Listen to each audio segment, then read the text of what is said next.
You know, I really don't like a lot of these stupid kids that sit in the comment sections of videos. They oftentimes come around, write something that they want to pass off as being helpful when it really is not. I've seen this Michael guy several times over.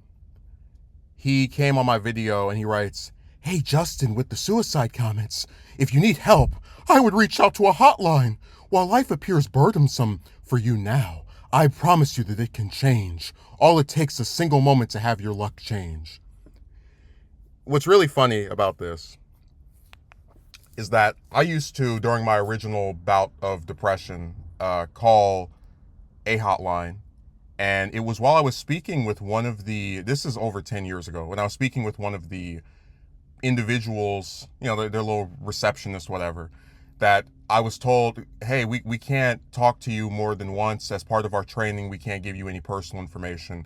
And basically, the way I read that was, this is a thing we do so that we can feel better about ourselves. We can talk to a bunch of random strangers over the course of a 8-hour period a day, and then go home and say, "Oh, see, I helped people because I spoke to someone who was depressed.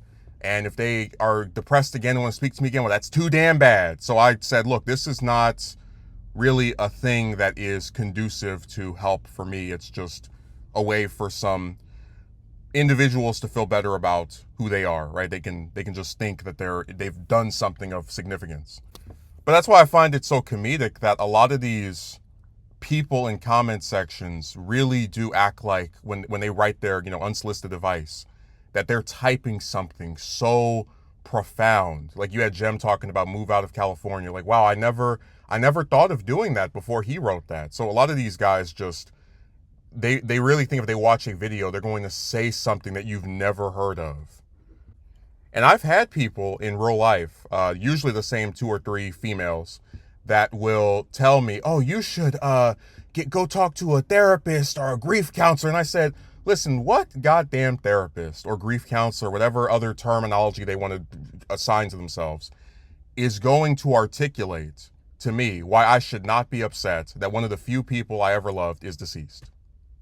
What therapist is going to convince me that after several years of thinking about that person every single day, knowing that if they were here, 90% of the crap that's going on now would not be happening?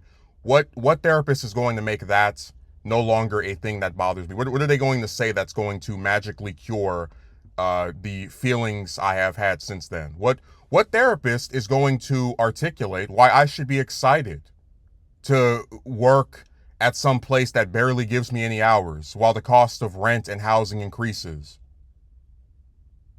What therapist is going to convince me that I should be excited to talk to a bunch of women who don't want to have kids, so you know from the second you go into talking to one of them that your options are limited, whether she likes you or not, because you're not going to get what you want anyway in the long term? While life appears burdensome for you now, I promise you that it can change. All it takes is a single moment to have your luck change.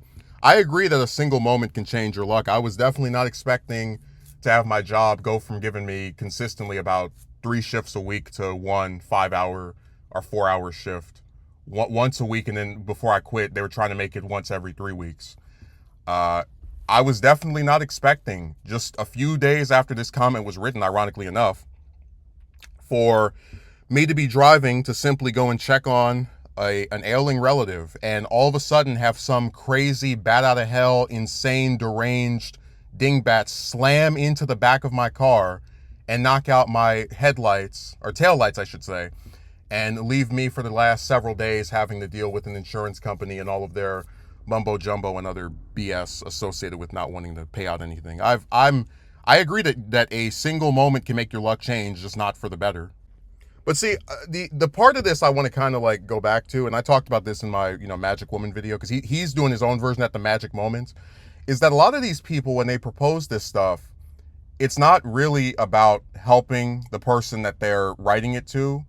Um, I've talked before about the just world fallacy, which is the idea that people will believe if a person has an undesired result, they are at fault for it being that way. So like, if a person wants to work but they don't have a job. Oh, well, you probably didn't apply that many places, or you're probably applying to places that are more qualified than what you want if a person wants to go on a date with somebody. Oh, well, you know, you probably have standards that are too high, and the women that you're asking are probably too good looking for you. I mean, it never stops, because again, the main point of this stuff is not to try and actually offer a solution, because some of this stuff there is simply no solution for. You're going to keep having jobs that play goddamn games to get out of either giving somebody proper health coverage, right, benefits, so they keep cutting up the hours, giving you 5, 10, 15, whatever. You're going to keep having these chicks that are against having families. You're going to keep having that relative that you cared about deceased. These are things that are not going to change. But what is so funny is that these people, when they write this crap, they want you to believe that you are doing something wrong, and that if you just change or alter things in this one way, you're going to see this magic variance in what's going on. And it's all nonsense.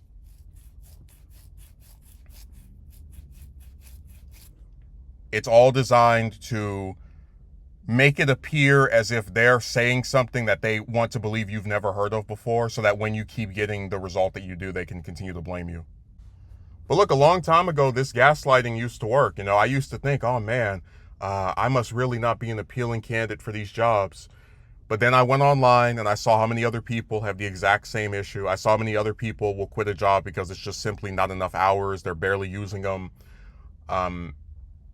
With this chick stuff, you know, I will never believe it is normal to be excited about dating someone that lives in another country, someone who you cannot touch, you cannot feel. And I know that wanting to have a family is a normal thing. I don't care what anyone online says.